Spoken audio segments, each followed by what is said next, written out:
नमस्कार दोस्तों, कार्तिक मास के शुक्ल पक्ष की एकादशी को देव उठनी एकादशी कहा जाता है। इस एकादशी पर भगवान विष्णु क्षीर सागर में 4 महीने के शयन के बाद जागते हैं। ऐसी मान्यता है आषाढ़ शुक्ल पक्ष की एकादशी को देवशयनी एकादशी होती है, जब भगवान श्री हरि सभी देवी देवताओं के साथ क्षीर सागर में 4 महीनों के लिए शयन करने चले जाते हैं, जिसे आम भाषा में तारा डूबना भी कहा जाता है। इन 4 महीनों के दौरान कोई भी शुभ कार्य नहीं किया जाता, शादी विवाह आदि भी नहीं होते। देव उठनी एकादशी को भगवान विष्णु के जागने के साथ ही मांगलिक और शुभ कार्य आरंभ हो जाते हैं। आज के हमारे इस वीडियो में हम आपके लिए देव उठनी एकादशी की 2 पौराणिक कहानियां लेकर आए हैं।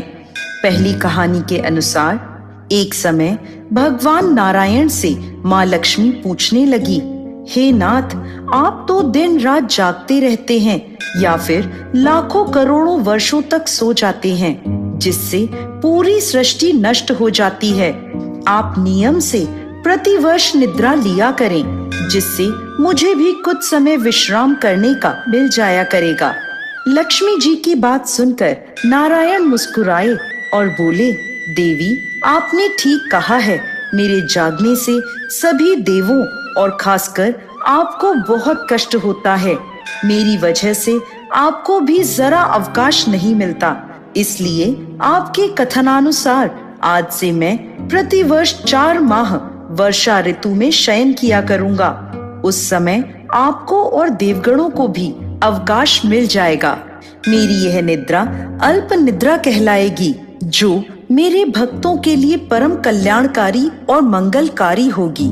इस काल में जो भी भक्त मेरे शयन की भावना कर मेरी सेवा करेगा और शयन व उत्थान के उत्सव को आनंद पूर्वक आयोजित करेगा, उसके घर में मैं तुम्हारे साथ निवास करूंगा। इस प्रकार जो भी भक्त देव उठनी के दिन भगवान विष्णु की पूजा आराधना करते हैं, उनके घर में स्वयं नारायण माँ लक्ष्मी के साथ वास करते हैं। देव उठनी एकादशी की एक और प्रचलित कथा के अनुसार एक समय की बात है, किसी नगर में एक राजा रहता था। उसके राज्य में प्रजा बहुत सुखी थी। एकादशी के दिन उनके राज्य में कोई भी अन्न ग्रहण नहीं करता था और ना ही अन्न को बेचता था। सभी लोग फलाहार करते थे। एक बार भगवान श्री हरि ने राजा की परीक्षा लेनी चाहिए और वह एक सुंदर स्त्री का रूप धारण करके मार्ग में आकर बैठ गए। जब राजा वहां से गुजरा तो उसने उस स्त्री को देखा और उस स्त्री की सुंदरता को देखकर राजा चकित रह गया। राजा ने उससे पूछा, हे सुंदरी, तुम कौन हो और इस तरह यहाँ बीच मार्ग में क्यों बैठी हो? तब वह सुंदर स्त्री बने नारायण बोले, मैं बेसहारा हूँ। इस दुनिया में मेरा कोई जानने वाला नहीं है, मैं किससे सहायता मांगू?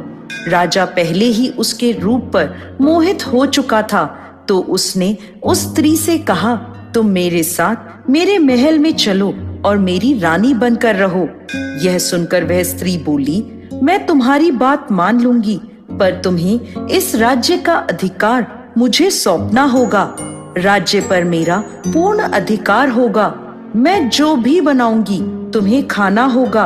राजा उसके रूप पर मोहित था, इसलिए उसने उस सुंदर स्त्री की सभी शर्तें स्वीकार कर ली और उसे अपने महल में ले आया और उससे विवाह कर उसे रानी बना लिया। कुछ ही दिनों में देव उठनी एकादशी आई। उस स्त्री ने सभी को आदेश दिया कि बाजारों में बाकी दिनों की तरह अन्न बेचा जाएगा। उसने महल में मांसाहारी भोजन पकवाया तथा परोसकर राजा को खाने को कहा। मांसाहारी भोजन देखकर राजा बोला, रानी, आज तो देव उठनी एकादशी है, मैं तो केवल फलाहार करूंगा। तब उस सुंदर स्त्री ने अपनी शर्त राजा को याद दिलवाई और कहा, यह खाना आपको खाना होगा, नहीं तो मैं बड़े राजकुमार का सर कटवा दूंगी। यह सुनकर राजा बहुत दुखी हुआ और उसने अपनी यह स्थिति बड़ी रानी से कही। तब बड़ी रानी बोली, महाराज धर्म ना छोड़ें, बड़े राजकुमार की बलि दे दें। बेटा तो और मिल जाएगा, लेकिन धर्म नहीं मिलेगा। ऐसा कहकर बड़ी रानी रोने लगी। तभी बड़ा राजकुमार वहां आ गया। माँ की आंखों में आंसू देखकर राजकुमार ने अपनी माँ के रोने का कारण पूछा, तो बड़ी रानी ने राजकुमार को सारी बात बता दी। इस पर राजकुमार बोला, मैं सर कटवाने के लिए तैयार हूँ, पिताजी के धर्म की रक्षा जरूर होगी। राजा दुखी मन से राजकुमार का सर देने के लिए तैयार हो गया। तब उस सुंदर स्त्री के रूप में आए नारायण प्रकट होकर बोले, हे राजन, तुम इस कठिन परीक्षा में उत्तीर्ण हो। भगवान ने प्रसन्न मन से राजा को वर मांगने के लिए कहा। तो राजा बोला, हे प्रभु, हमारे पास आपका दिया सब कुछ है। आप हम पर अपना आशीर्वाद बनाए रखें और हमारा उद्धार करें। उसी समय वहां एक विमान उतरा। राजा ने बड़े राजकुमार को अपना राजपाट सौंप दिया और विमान में बैठकर परम धाम को चला गया।